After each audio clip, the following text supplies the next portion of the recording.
Well, a local cardiologist is among the researchers who learned the hardening of the arteries is an old problem, a really, really old problem. Dr. Samuel Wann was among the group that traveled to Peru to research mummies that are 4,000 years old, and they found signs of clogged arteries. And Dr. Wann joins us now, and we thank you for being with us, Dr. Wann. This is fascinating. Thank you for having me. Yeah, how were you able to become part of this research team? I have good friends. We have being a cardiologist opens a lot of doors. I guess we started with a cardiologist in Cairo, and it's gone on from there to Peru and the Aleutian Islands, southwestern United States. We now have over 150 mummies, some of them 4,000 years old, that have heart disease. Well, I'm going to go out on a limb here and guess that they were not eating cheese curds, custard, French fries, and things like that. So how did they get clogged arteries? Well, that's very interesting. The Egyptians actually were an agricultural community, and they probably did eat all those things. Okay.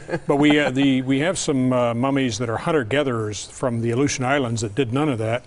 And the message is that diet and exercise and all the risk factors that we know about are true and real, but they're not the entire answer. And there are a lot of people today who are eating like the so-called paleo or caveman diet. Do you think, Dr. Wann, that is a good idea for people to choose to avoid heart disease?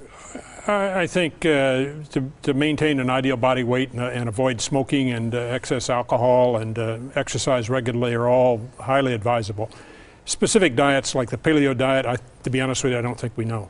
What were you able to really learn from the mummies? I mean, they're 4,000 years old, so how could you really detect and see that they had the clogged arteries? Are they showing the video of us putting the mummy in the machine? There's a Peruvian mummy inside a bundle. You can't see much on the outside. Sure. We put them in the machine, and with CT, we learned how to do this here, of course. We do CT scanning like this at Columbia, St. Mary's, and other hospitals as well.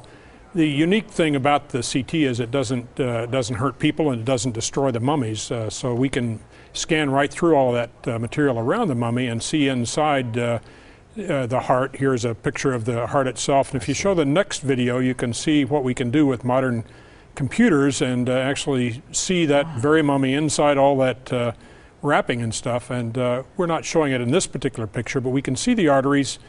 And we can see calcified plaques within the arteries, even in 4,000-year-old mummies, without destroying the mummy, without harming anything. Dr. Wann, what was the most fascinating part, or just the most exciting part about being able to be a part of all of this? We have a lot of fun together, I can tell you. We hope that we've discovered some things that are useful, but I must say, being able to work with my colleagues, I was particularly proud that my friend Adel Alam, a cardiologist in Cairo, went with us to Lima, and we met cardiologists in Lima, and we've been able to meet people around the world in my profession that are all dedicated to making people with heart disease better. And we have a lot of fun doing this too. Well, we certainly had fun having you here today and learned a lot as well. So we appreciate it. That. Thank you very much. Dr. Samuel Wann, cardiologist at Columbia St. Mary's. Excellent. Thank you very much, sir.